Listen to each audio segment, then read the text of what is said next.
I'm Caitlin Larson, 29 years old, and I never imagined I'd be the one to dismantle my family's deceit right in the middle of dinner. It was meant to be a typical Sunday gathering in Chicago, the kind where we pretended everything was fine. My mother bombarded me with questions about my career, her tone laced with insincere interest. My father cracked his usual lame jokes, straining to ease the tension. And my sister, she grinned, labeling me the perfect sibling, but her stare betrayed a hidden agenda. The atmosphere thickened, their grins artificial, as if concealing a plot I wasn't supposed to uncover. I couldn't stand it anymore.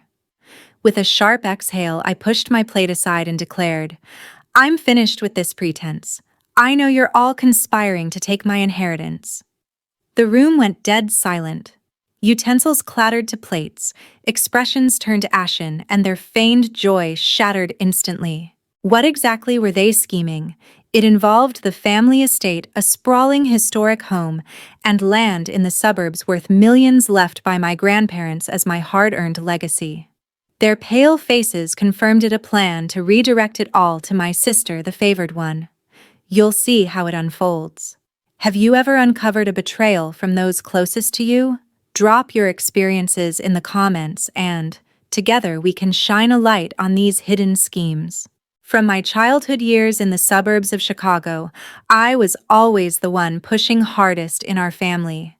As Caitlin Larson, I dove into studies early on, earning top grades through relentless effort, while my older sister Heather Larson coasted along. Classes seemed effortless for her, but I fought for every achievement, from valedictorian honors to a degree in real estate management. Now I work as a property specialist, overseeing deals and valuations that have built my reputation. My greatest pride is holding the primary rights to our family estate, that historic home and expansive land my grandparents passed down. It represents years of dedication, a heritage I secured through smart planning and hard work. But my parents, Kristen Larson and Kevin Larson, never viewed it that way. Right from the start, they showered Heather with approval, fancy gifts, and endless do-overs, even when she flunked tests or shirked responsibilities. "She's just creative," my mother would excuse, dismissing her slip-ups. My father agreed, tossing her allowance while I earned mine through yard work.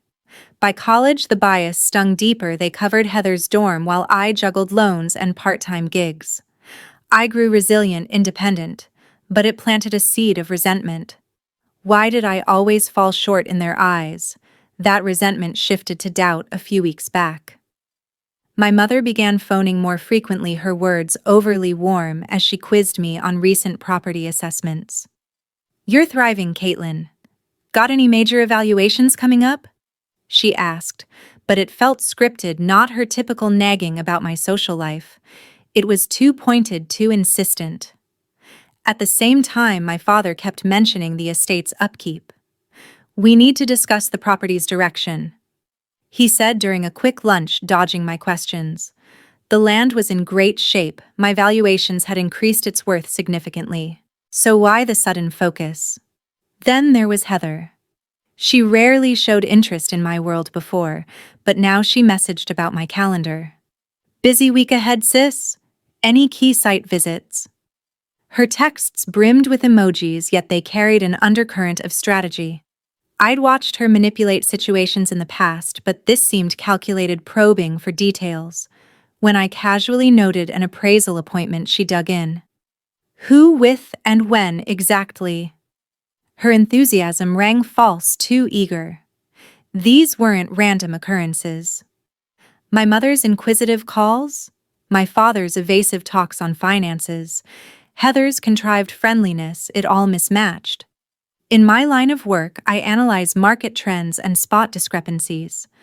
I recognize when someone's angling for an advantage. My gut signaled a hidden agenda, one centered on me, but not in my favor. Memories of their lifelong favoritism resurfaced. Heather always claimed what she wanted, deserved, or not. Was this tied to the estate? My rights to it, I lacked solid evidence yet, but the clues were mounting. Their actions weren't merely odd, they were orchestrated, and I was the target they aimed to mislead. I started observing them sharper, tracking each awkward pause, each probing remark. My mother now rang every day, always steering back to my job. My father once hinted at rezoning the land, then pivoted abruptly. Heather even suggested assisting with my listings, ridiculous, since she barely understands basic contracts. Their attempts at normalcy only heightened their suspicion. I wasn't merely the diligent daughter anymore. I was the overlooked one poised to reveal what they sought. I'm Caitlin Larson, and after spotting those red flags in their behavior, I decided it was time to act. My apartment in downtown Chicago became my command center where I mapped out their potential plot like I would a property deal. First, I accessed my mother Kristen's email. She had a habit of leaving her tablet unlocked during visits, something I'd noted long ago. One evening at their house, I signed in quickly. The inbox was mostly routine neighborhood newsletters, recipes, but a chain with Stephen Bell, our family attorney, stood out. They discussed revising the estate deeds to stabilize family holdings. My name cropped up repeatedly, not as the primary holder, but as a complication. Stephen wrote, "Caitlin's claim is substantial. Better to consolidate under Heather." Kristen replied, "Heather can manage it properly." My pulse raced. My own mother was maneuvering to hand my inheritance over. Next, I checked Heather's messages. She left her phone charging unattended at a casual lunch meetup, unlocked as always. The texts with Stephen made my anger surge. "She suspects nothing," Heather typed. "Just need to finalize the paperwork." Stephen responded, "Get Kristen on board and we'll transfer it." That transfer targeted my rights to the estate, the home, and land my grandparents willed to me for my efforts. This wasn't mere preference. It was Heather exploiting the bias she'd enjoyed forever, believing she merited what I'd earned. Then I delved into the family records using my access to the online notary portal from past valuations. In a file marked Updates, I uncovered a draft amendment from weeks prior. It proposed shifting my ownership to Heather, framed as efficiency measures. Stephen's notes dotted it, emphasizing reducing Caitlin's role. The terms were stark legal jargon, masking their intent to sideline me. Heather wasn't just the pampered child, she was the tool for controlling the property. The hardest hit came from a local community forum online. Scrolling anonymously, I found posts from a profile with no photo. Some inheritors grab too much without earning it, selfish and undeserving. Another labeled me a greedy opportunist who would squander the family heritage. The account linked to Heather's old email from her design school days. Digging into her activity revealed more attacks, accusing me of manipulating the will, claiming I'd forged documents. My sister was defaming me publicly to legitimize their takeover. The barbs hurt, but they ignited my drive. She assumed I was blind, but I was gaining ground. To strengthen my case, I contacted Amber Sanders, a law school acquaintance specializing in estate disputes. We met for lunch, and I shared the emails, texts, and draft. "This screams foul play," she said steadily. She verified the amendment needed family consensus, which Stephen was facilitating.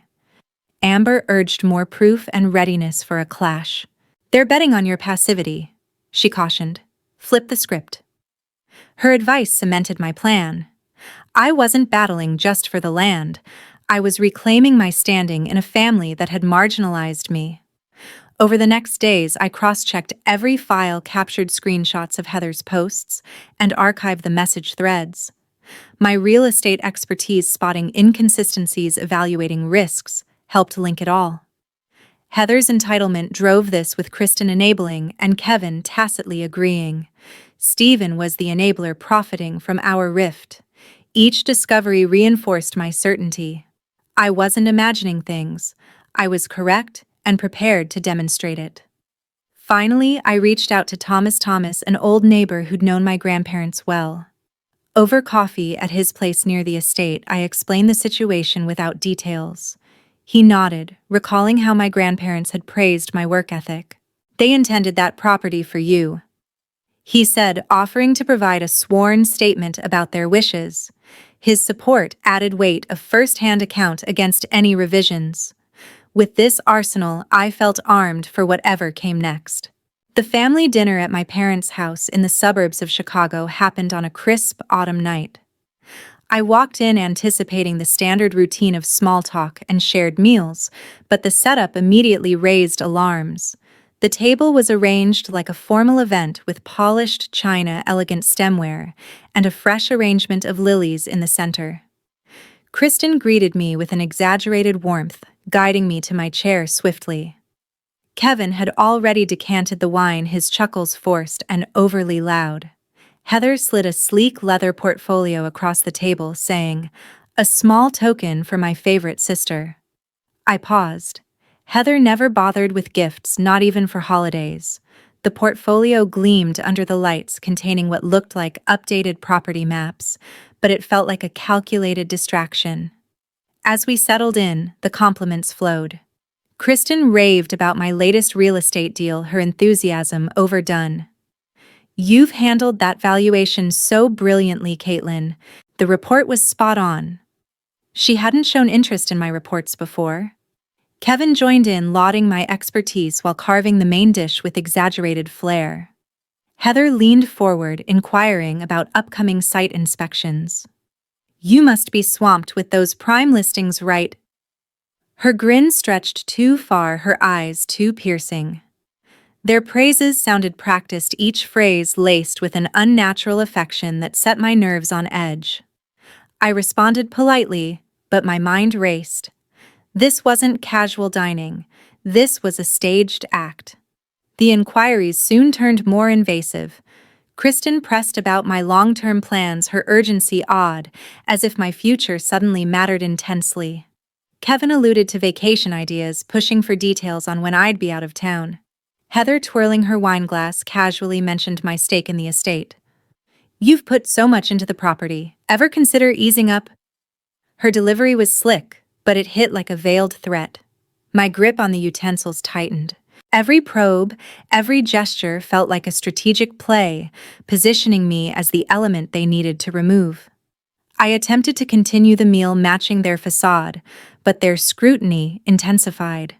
The lily's scent mixed with the growing strain in the room. I eyed the portfolio Heather had given and realized this dinner, this offering, wasn't kindness. It was a lure, a diversion. My stomach knotted, not from the food, but from the conviction solidifying within me. They were collaborating, each fulfilling a part, all to lower my defenses. Finally, I reached my limit. I placed my glass down firmly, the sound slicing through their chatter. "I know you're plotting against me." I stated, my tone steady, yet cold. Silence enveloped the space. Kristen's expression crumbled, her eyes bulging in surprise. Kevin's carving knife halted abruptly, his complexion draining. Heather sputtered on her drink, attempting a chuckle to deflect. "What are you talking about, Caitlin? That's ridiculous." She faltered, her voice wavering. Kristen interjected hastily, words spilling out. "Darling, why say such a thing? It's just a family meal."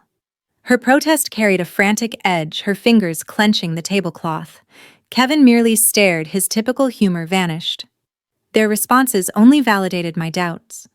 Heather's uneasy laugh, Kristen's desperate plea, Kevin's muteness, they weren't shocked by the claim. They were horrified I'd pierced their veil. Heather persisted, claiming the portfolio was purely thoughtful, but her glance shot to Kristen for reassurance. She nodded hastily, her chuckle fragile and empty. The tension thickened, their shared looks like unspoken admissions. I didn't possess irrefutable proof then, but I didn't require it. Their distress was confirmation enough. A week after that tense dinner, I shifted into high gear for my counter-strategy. The emails, texts, and documents I'd gathered exposed their betrayal, but I needed a solid plan to halt their moves. Then came an email from Kristen proposing a family discussion at an upscale spot in downtown Chicago about property affairs. The ambiguous phrasing screamed ambush, yet it handed me an opportunity. Drawing on my real estate planning skills, I assembled a comprehensive file to safeguard my rights and dismantle their deception, bolstered by key supporters. I began by bolstering the evidence. The correspondence between Kristen and Stephen Bell was incriminating, but I required more leverage. Through my professional credentials, I accessed detailed property logs, highlighting the estate's value several $1 million directly linked to appraisals I'd conducted. I uncovered a memo from Stephen advocating for ownership realignment to enhance stewardship. It was their scheme cloaked in legalese. To pin Heather down, I recorded a call with her guiding the talk toward the land. "You're overloaded with that property, Caitlin," she said smoothly. "Perhaps time to delegate some." Those lines were now trapped, preserved as evidence. I arranged a meeting with Amber Sanders at her firm, presenting the full array: emails, financial logs, messages, and Heather's recording. Amber's expression hardened as she reviewed them. "They're aiming to displace you," she affirmed, then looped in another expert for backup. Together, we crafted a formal challenge to block any deed changes fortified by my proofs. Amber stressed accuracy. Every element had to be impeccable to fortify our position. Knowing they might question my stability to undermine me, I connected with Crystal Coleman, a therapist I'd consulted previously. In a virtual session, I outlined the stress without specifics. "You're level-headed and resilient," she assured, agreeing to draft a statement verifying my mental clarity. In 48 hours, the endorsed document arrived, serving as a barrier against character assaults.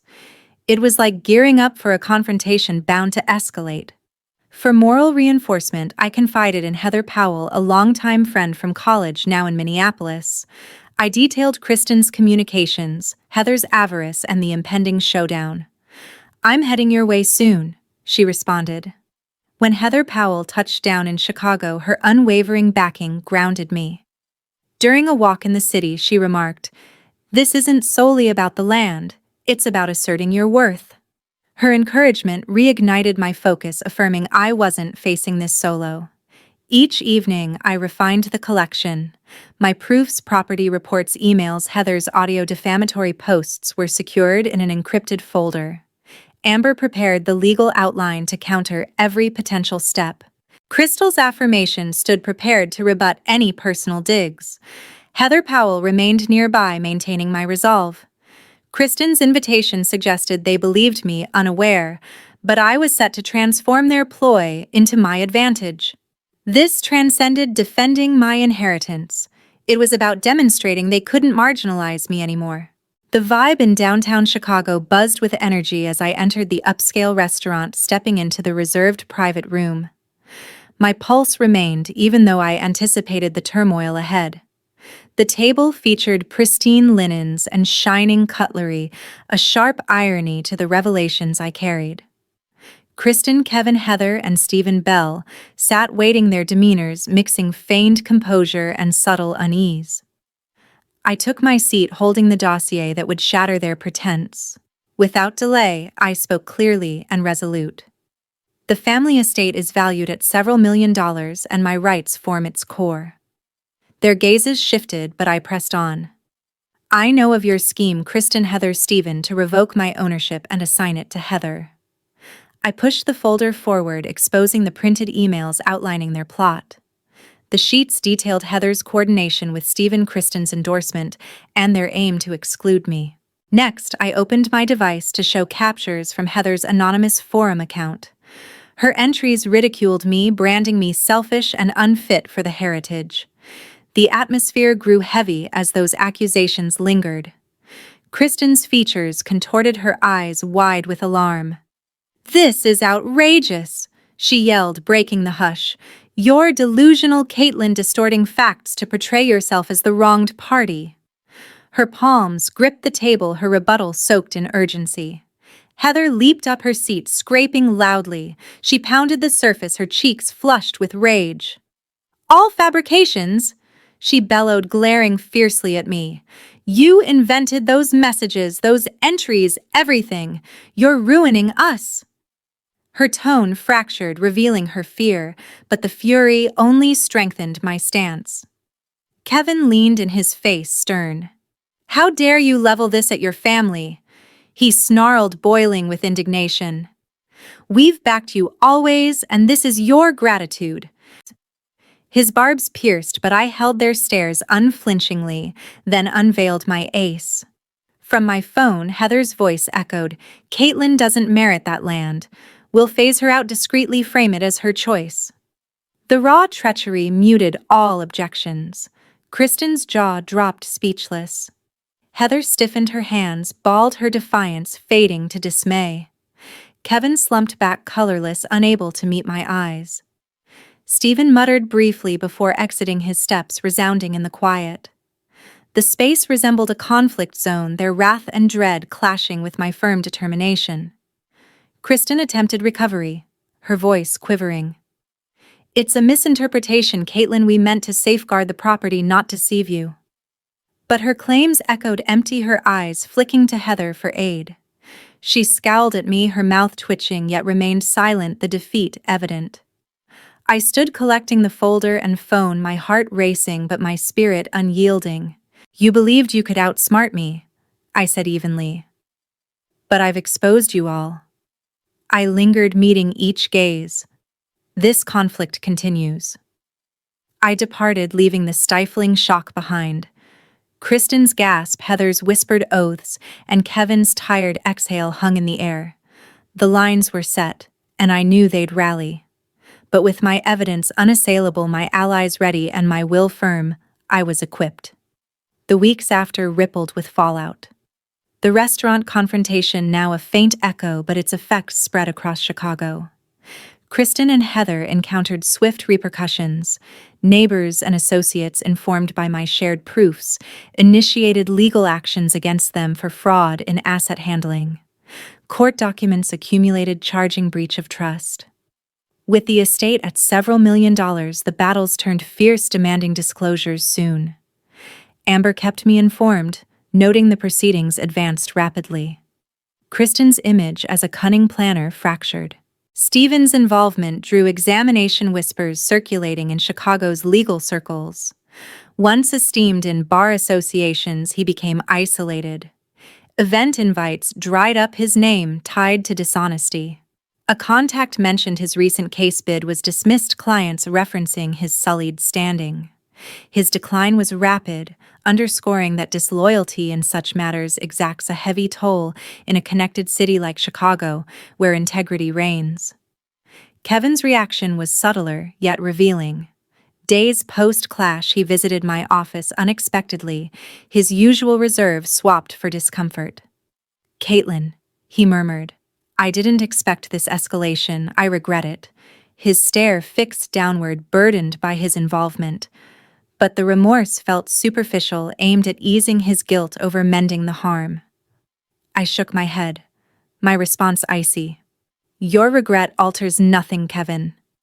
He left wordlessly, signaling the close of any family pretense. As they had sidelined me, his withdrawal ended the charade of unity. I chose to sever connections completely. In the days following the confrontation, I blocked their contacts and messages, cutting off all ties with Kristen, Kevin, and Heather. It wasn't simple. Decades of intertwined history lingered like shadows, but it was essential. I leased a contemporary loft in downtown Chicago with expansive views of the skyline. The relocation symbolized a break from the suburban constraints, stepping into a life I shaped independently. My routine brimmed with renewed vigor as I immersed in my career. As a property specialist, I secured a prominent new project, a redevelopment initiative for a local firm hungry for my valuation insights. Evenings at my workstation crafting proposals and reviewing market data served as a sanctuary. Each accomplishment reinforced the barrier against my family's deceit. The city mirrored my tenacity, its blend of classic architecture and modern high-rises embodying fresh starts. Strolling past bustling markets and cultural spots, I experienced a freedom absent for years. Amber's reports arrived steadily. Kristen and Heather grappled with settlements, mounting legal costs, and community backlash showed no mercy. Media outlets latched onto the scandal with pieces titled, "Inheritance Dispute Shakes Chicago Clan." I remained behind the scenes, allowing the consequences to unfold without my overt involvement. My priorities shifted to forging ahead, liberated from their influence. Yet the scars persisted. Their betrayal extended beyond the attempt to seize the estate. It stemmed from years of partiality that enabled it. Heather's privilege, Kristen's orchestration, Kevin's quiet assent, they each contributed. But I had prevailed, and the disorder they faced was self-inflicted. The new loft-expanding career reclaimed autonomy. These marked my triumphs. The struggle I'd forewarned persisted, not in heated exchanges, but in my purposeful strides to fortify my path. Perched in my loft, gazing at the city lights, I pondered the whirlwind of the past months, now easing into a self-built serenity. The skyline's glow offered a quiet solace, a reprieve post-tempest. I reclined on the couch, sipping herbal tea, and reflected on the insights gained. True self-reliance goes beyond financial independence or relocation. It's about heeding your intuition, holding ground when manipulation seeks to pull you under. From early on, I'd been conditioned to preserve harmony, to gloss over disputes with compliance. But that only succeeds when fairness prevails. My family didn't adhere. Their disloyalty wounded profoundly, not for its surprise, but because I'd invested so long in altering them. The clash months ago proved the tipping point. I exited that meeting with resolve alone, and they anticipated my collapse, my return pleading. I refused. I discovered this loft cozy yet mine, with urban hum and vistas justifying every trial. I advanced in my role, surrounded by deals that affirmed my capabilities. The paramount lesson: you can't dictate others' actions toward you, but you command your reaction. My parents' scheming, the persistent undermining, the overt deceptions were mechanisms to confine me. They cloaked it as care, as guidance. But it was dominance. Upon exposure, they didn't express remorse. They escalated, even threatening countersuits over assets they alleged I'd misappropriated. Absurd, I hadn't claimed a dime unjustly. But those baseless charges backfired, costing them dearly. Acquaintances, locals, even extended kin distanced themselves as realities emerged. The facade they'd cultivated eroded. Heather suffered most intensely.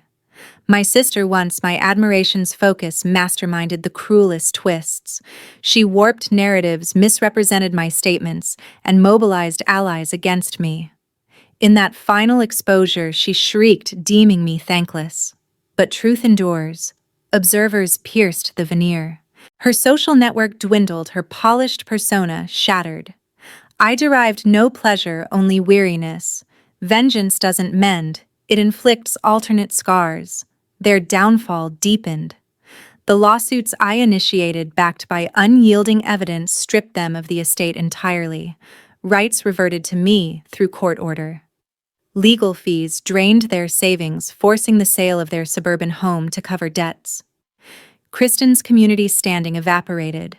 Invitations to local events ceased, whispers of her manipulation following her. Kevin's small consulting venture collapsed, clients fleeing amid the scandal's taint. Heather lost her design position, employers citing the online defamation she authored as a liability.